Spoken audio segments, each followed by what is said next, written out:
Aloha folks, and today I have a package to show you guys of what I ordered off of Amazon. Now, you're probably thinking like, Amazon doesn't really have the most authentic stuff. You're right, but this was the most authentic thing that I guess I could get off of there. So, in this box, oh my god, there's a ginormous Tiki mask. Look at that. Look at the size compared to my head. My head's pretty big. So that's cool that I got this big kahuna Tiki from Forever Bamboo. Forever Bamboo is like a website. They sell all of like bamboo things. They sell the palapa hut things for Tiki huts. And they also sell Tikis like this. And this is made in Indonesia, which is really cool. I also have some other things coming in a few days later from Etsy. And I'm not going to spoil them right now, but I will share them with you when I can. So that's just an update for today, but stay tuned for the other days because there's going to be more coming in too. So I guess I'll see you on those days. Alright, definitely a new day. So I just ordered these off of Etsy from the Contigo Tiki Bar. And they are vintage Chinese lantern garnishes. Look at that. Well, they're not vintage, but like the vintage style. So when you put them together, they look like this. So let me find a Tiki mug. What I want to use. Sure, I'll use this guy. But anyways, what do you call it? So many Tiki bars back in the 60s actually use this garnish, but it was actually kind of rare. Not a lot of Tiki bars, I meant to say not a lot of Tiki bars, sorry. Not a lot of Tiki bars actually use this garnish. And, I remember one of them was the Hawaiian Village. That's where the Contigo Tiki Bar, that's where the people who, who own the Contigo Tiki Bar website, actually found these. Was on the Hawaiian Village menu in Waikiki. And the head bartender there, Harry Yee, was, bartender there from about 1959 in the 1960s.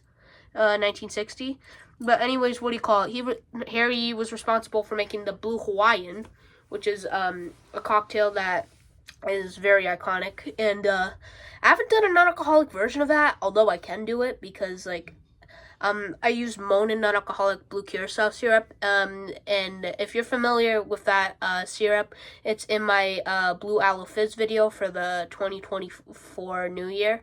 You can go check that out and see what I used for that to make the mocktail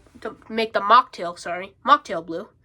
But anyways, this is, So, a lot of people back in the 60s wouldn't just order the drink to enjoy it. They'd just order it for this specific garnish. So, this is probably one of my favorite garnishes that I have right now. And, definitely a good fit for my Tiki bar. Make it look more vintage, Definitely a little bit more vintage and stuff.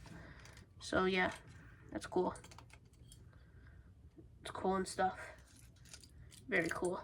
Because, also, before in Salem, New Hampshire, my grandparents and my parents, my father, their family used to own the Grand China, which was kind of like your average Chinese restaurant, but back in the 70s was like a Polynesian twist, because back then, before that, it actually originally, in 1969, when the building was built, it used to be the Friar and Tuck Pub, which was like an English steakhouse. Then that went out of business.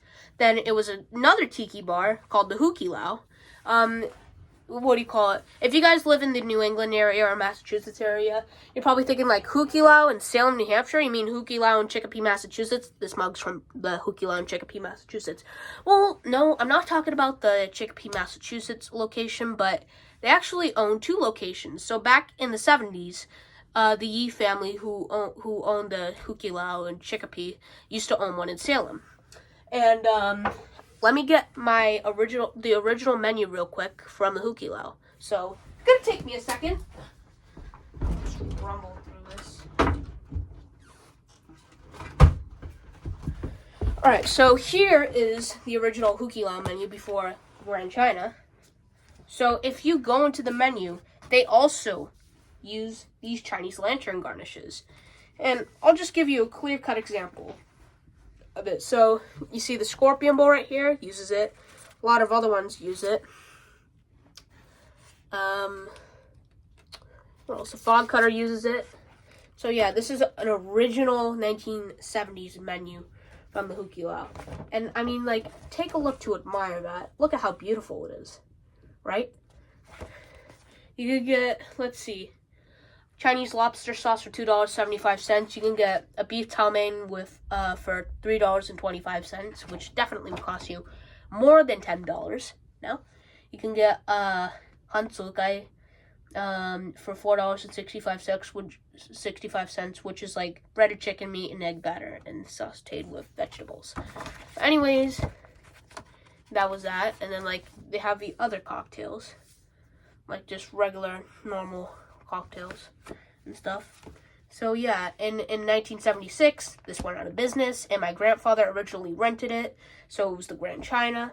And then I believe in the late 70s, or I think it was the same year, he ended up buying the space, and it's still in our family today, but it's not the Grand China, unfortunately, which also was a billiards hall, a pool hall. In 2007 we switched over to a pool hall, and then we had to close it in 2017. But then it doesn't end there, because we still own it. It's just a casino now. Well, we rent it out to tenants who own the casino business, and we do the food and beverage. It's called the Lim Sports Bar and Cafe, and you can go check that out in New Hampshire, 7 Veterans Memorial Parkway. That's where it is. And what do you call it? Anyways, I'm getting way too into talking about my family history and how we used to own a tiki bar. Anyways, yeah, good job, Contigo Tiki Bar, for sending me these, like for setting the price for $25 and for making it easy for people to find them. Because normally you go online, like I remember, like what do you call it? I was actually trying to look for these, and it was only until I saw the video on Spike's Breezeway Cocktail Hour, where the owners of a Contigo Tiki Bar introduced these, and I was like, oh, okay. So I went on to Etsy to get them. Like, it was an old video from like a few years ago, but I like ended up seeing that because originally, like, it wasn't even these. It was like some vintage, what do you call it? It was just the bent pick. It wasn't even the garnish. But anyways, it was like $80 for a pack of 4. And then my mom's like, do you really want these for $80? And I'm like, I don't think I want to waste my money. So I mean, 25 pack is $25, so it's like $1 for one of them. Still a little bit pricey, but I understand, because these things take a lot of work to make. Like, they make them by themselves, and it really doesn't look like it does, but trust me, it does. So anyways, good job, Contigo Tiki Bar, for resurrecting this epic tiki garnish of history. So shout out to the Contigo Tiki Bar, and I do have some other stuff coming in later, which I'll show you. Once again, guys, another day, and another thing from Etsy. So let me show you this beautiful guy that, ooh, ow, crap, really, really pokey. Look what I got. I got a vintage pufferfish lamp. Yeah. So it's very thorny, like very spiky.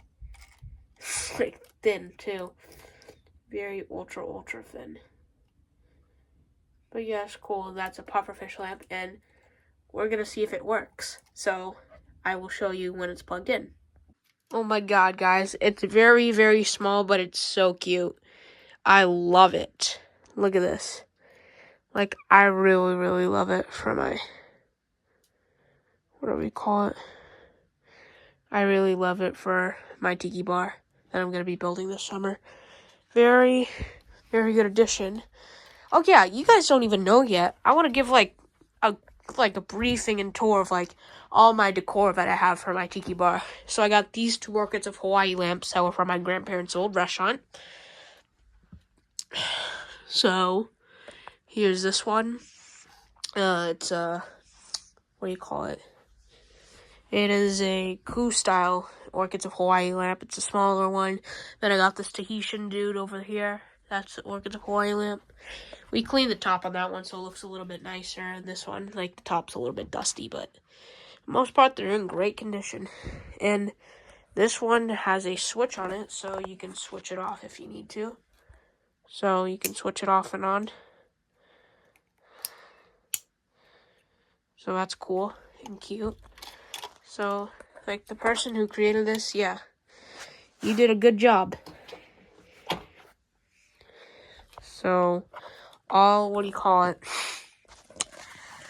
The Etsy online where I got this from, I got this for like about, I forget how much, but sorry, it's just putting it back in the box temporarily. But it's really, really cute, and it's really nice. Forget how much I paid for it. I didn't pay too much. Like, it's decent. It's a decent. It was like under $70, so yeah. And by under 70, I don't mean like $69.99. There's much more cheaper than that. Let's see, I got the Kahuna Tiki mask that you guys saw earlier. All these Tiki mugs over here. I got that in Aruba. I was gonna post the Aruba vlogs, but sadly they were stored in a hard drive, all the videos, and the hard drive accidentally got deleted, so I wasn't able to share that vacation with you, which was really sad. Got this from the Brimfield Flea Market. Apparently, the guy told me it's from Tahiti, but I don't know if I can believe it. I mean, like, yeah, just like that. Some more Tiki stuff up here. There's a Hawaii license plate from Hawaii. I collect license plates as well. Here's a clay Tiki mask that I made a few months ago. This, like, modern Tiki hut, like, sign. Like, it's not really the best traditional, but still cool, you know, to have and stuff. That monkey right here is from the Woosong Road in Cambridge, Massachusetts. It's a Tiki bar. And, they gave me a free swizzle stick. The staff members there are really, really nice. It's really, if you're ever in Boston at some time, go near Harvard Square on Cambridge. Go check this place out. It's amazing. Here's another Tiki bar in Boston called Tiki Rock. They have the plastic Tiki glasses, but it's also like it's like a Tiki bar, but like with a modern spin on it. Really cool. I love it. Well, in case you're wondering what this rug is, if you're Tibetan, it's a Tibetan tiger prayer rug. My aunt got me that for my birthday. And my birthday was like, I opened it early by accident. So, yeah, and then I got this Tiki plaque, once again, from my grandparents' old restaurant, the Grand China, in Salem, New Hampshire. It comes with, like, this dude, that person, and then a cool Tiki. It's from the 60s. It's very vintage. Some scrap bamboo. I do have a ton of more bamboo, like I said, in bags that I will be using. The Chinese lantern garnishes from the Condigo Tiki Bar. A fish float from the Brimfield Fair. And, like, yeah, that's it. Oh, and also, I have a postcard from the Maikai in Florida, Fort Lauderdale. So thank you guys for watching. Don't forget to like and subscribe for more of that Tiki Kid, and aloha.